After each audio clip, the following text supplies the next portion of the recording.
My brothers and sisters in Islam, today inshallah I'm going to talk about Prophet Shu'ayb alayhi salam, followed by Prophet Musa alayhi salam. Now, the Prophet Shu'ayb alayhi salam is said to be either after Musa alayhi salam or before Musa alayhi salam, in between Yunus alayhi salam and Musa. I rest on the opinion that he was approximately at the time of Musa alayhi salam or just before. Some narrations, but they're not reliable, say that it was possibly even he lived into the time of Musa alayhi salam and that Musa alayhi salam met him. But I don't think that's reliable. Shu'ayb is one of the 4 Arab prophets. The Arab prophets are Salih, Hud, Shu'ayb, and Prophet Muhammad sallallahu alayhi wasallam. Ismail alayhi salam was not an Arab, but he learned the Arabic language and became among the Arabs and married them from the Arabs, and from whom most of the Middle Eastern people and the Hijaz, the Arabian Peninsula people came from. The original Arabs are very dark. You'd think they're actually African, the original Arabs. So my brothers and sisters in Islam, Muhammad sallallahu alaihi wasallam was an Arab from Ismail alayhi salam. Shu'ayb alayhi salam was an Arab, but he was from the original Arabs. Shu'ayb alayhi salam is mentioned in the Quran in more than 19 places. And his story is very significant. Shu'ayb alayhi salam was sent to a people in a place called Madyan. In the Torah and in the Bible, it's called Madyan. The Madyanites lived somewhere in the northwest of the Arabian Peninsula of Saudi Arabia. And it's surrounded by 3 countries of today. If you want to pinpoint them for today, they were in the edge southwest of Saudi Arabia, bordered by Jordan, south Palestine, and also Egypt. Madyan is close to Egypt. Shu'ayb alayhi salam was from the people of Madyan, because Allah says, وَإِلَى مَدْيَنَ أَخَاهُمْ شُعَيْبًا. And to Madyan, their brother Shu'ayb, we sent him to them. Brother doesn't mean that they were all his brothers and sisters, his siblings. In the Arabic language, when you say someone is the brother of someone, it either means by blood, or brother in humanity, or by relationship, or he's from the same tribe. He was from the people of Madyan, so Allah called him their brother. Now, some fiqh matter here for us. Allah is acknowledging in the Quran and telling us that the people of Madyan were polytheists. They worshipped idols. They worshipped many different idols. Although they claimed that they were on a proper religion, they claimed that they were real Muslims actually, on the religion of Prophet Abraham alayhi salam, because they were from his descendants. But they made partners with Allah subhanahu wa ta'ala and claimed to be on the right path. Now, since they are kuffar, Allah subhanahu wa ta'ala still calls Shu'ayb their brother. The question is, are we allowed to sometimes call ourselves a brother or a sister of non-Muslims? The answer is yes. The difference between what Allah has forbidden in associating yourself with non-Muslim and what He allowed you is to associate yourselves with non-Muslims based on religion. Yani to share with them their religion and they share with yours. And you are their brother in partnership of their religion and they are your brothers and sisters in partnership of religion. So we cannot say we are brothers and sisters in religion, but you can say we are brothers and sisters in humanity, in tribe, in nation. You were born from them, for example, as relatives. And all the verses of the Quran that talk about wala and bara, which means allegiance and bearing innocence from them, is all related to deen. It's always in the context of deen. Any ayah in the Quran, anyone, fit deen, in the religion. As for other things, we are allowed to associate with them on worldly matters, business matters, sometimes as a relationship. For example, we can marry from the Jews and Christian women, people of the book. So my brothers and sisters in Islam, it's an interesting point that the scholars spoke about, the fuqaha. Scholars talked about Shu'ayb being their brother. And there are other passages in the Quran like that. So, وَإِلَى مَدْيَنَ أَخَاهُمْ شُعَيْبًا. And to Madyan, we sent them their brethren, Shu'ayb. And he said to them, قَالَ يَا قَوْمِ, he said, "Oh my people." And then the same message comes along, like all the other prophets. Don't worship any other Lord but Allah alone. Why do you worship several gods when Allah is your creator? Not only that, the people of Shu'ayb had for the first time, a crime that has not yet been mentioned in the Quran for other people before. The people of Madyan, what did they do? They actually were extortionists. They extorted people for their money. They were highway robbers, and they charged taxes in land which was not theirs. And anyone who went on the highway, which is a public place, they used to take money from people by force, or they would rob them. Also, they used to deal in unfair dealings. Unfair dealings. If they sold, they wouldn't do fair trade. They'd take more than what they deserved, or they would pay less than what it deserved deliberately. They would trick buyers and sellers. Unfair trade, unfair business, extortion and robbery and fraud. This is what the people of Madyan were known for in the Quran. So not only did Allah send him because of the polytheism, he sent them also because of this corruption. Corruption, economic corruption. And Allah does not take these matters lightly. Riba, for example, usury. The correct word is usury for interest. It's not really interest, it's usury. Is a major sin in Islam because it is unfair trade. My brothers and sisters in Islam, Shu'ayb alayhi salam was sent to them because of that. And in the Quran, he mentions it a lot, what they did and what he advised them. And one of the biggest debates between a prophet and his people happened. The Quran is full of this debate in detail. Some of the examples of this debate were that they considered themselves educated, technologically advanced, very intelligent, and they considered themselves on the right path. So they said to Shu'ayb, "Ya Shu'ayb, we used to look at you as a wise man. What are you saying to us? Look at us, we are on the right path. You're the one who's deluded." And he will return back to them and use other arguments. One of the things he would say to them is, "Why would I want to sit here debating my people? And as you can see, I have nothing in return. I'm not asking you for wealth or accommodation or status or position or fame, fortune, nothing. I also have lived with you all my life. You know me and I know you. Don't accuse me of things." And when he debated them, like every other prophet is an excellent debater and excellent because they have good truth reasoning, they started to reply ridiculing and mocking his worship. So they started talking about his worship, saying, "أَصَلَاتُكَ تَأْمُرُكَ أَن نَتْرُكَ مَا كَانَ يَعْبُدُ آبَاؤُنَا?" Is it your prayers, this religion of yours, is this commanding you to tell us to leave and abandon what our forefathers used to abandon?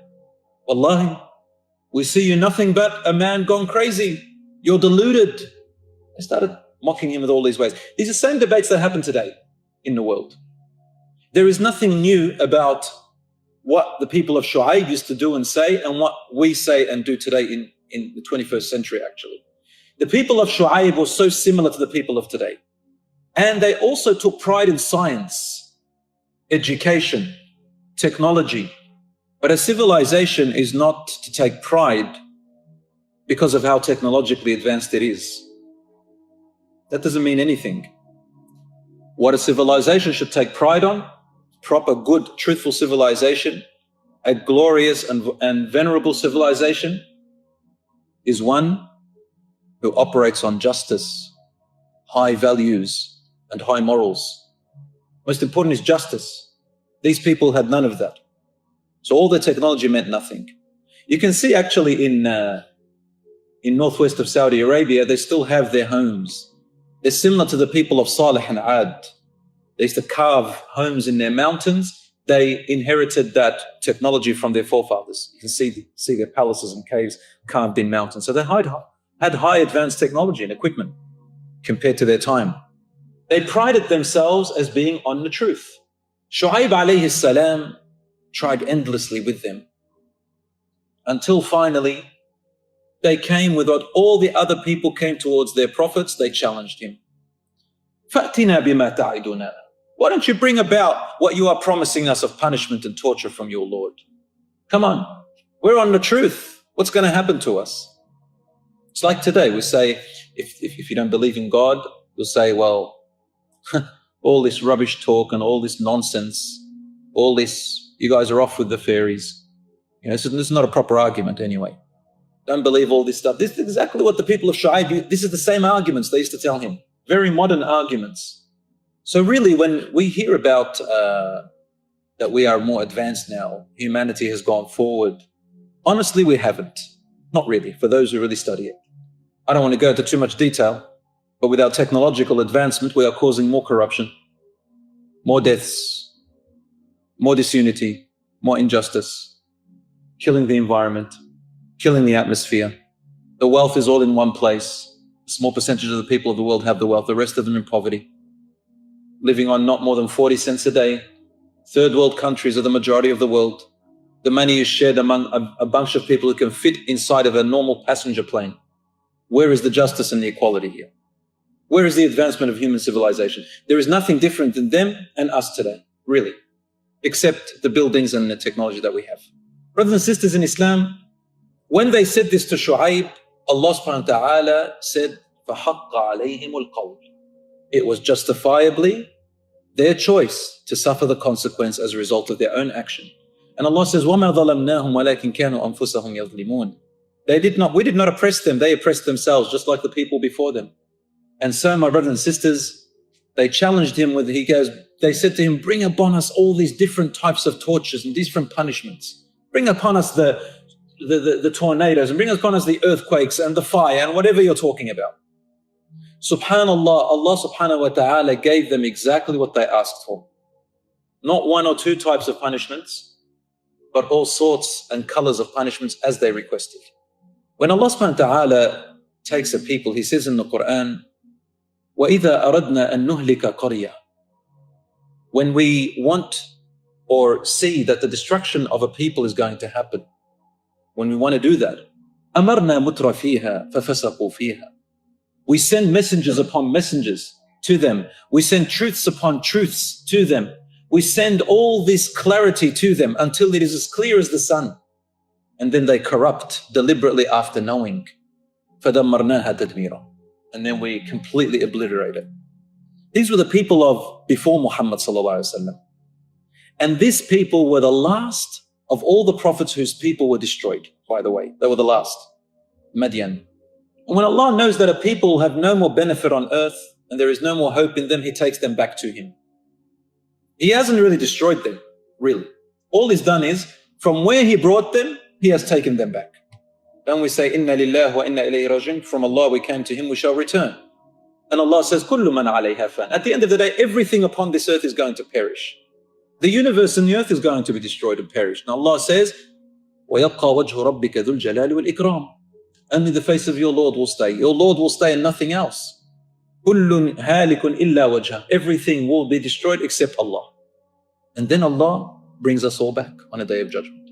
So my brothers and sisters, the people of Shu'ayb therefore earned the punishment of Allah in Allah's wisdom and justice. Shu'ayb alayhi salam was saved with his family and a few of the people who followed him, and He destroyed them. Allah mentions different types of punishments.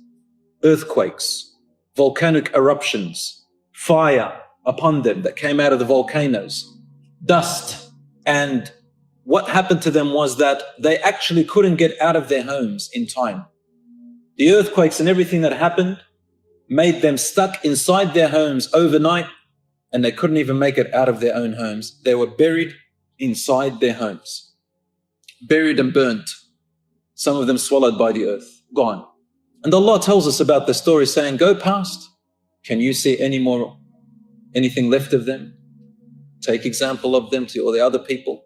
My brothers and sisters in Islam, and so the story of Shu'ayb, although brief, it has many meanings. And I advise you to go into the Quran and read about Madyan and the people of Madyan and the people of Shu'ayb. They were also called Ashabul Aika, by the way. Ashabul Aika, which means the people of the wood, the people of the tree. Al-Aika means a tree.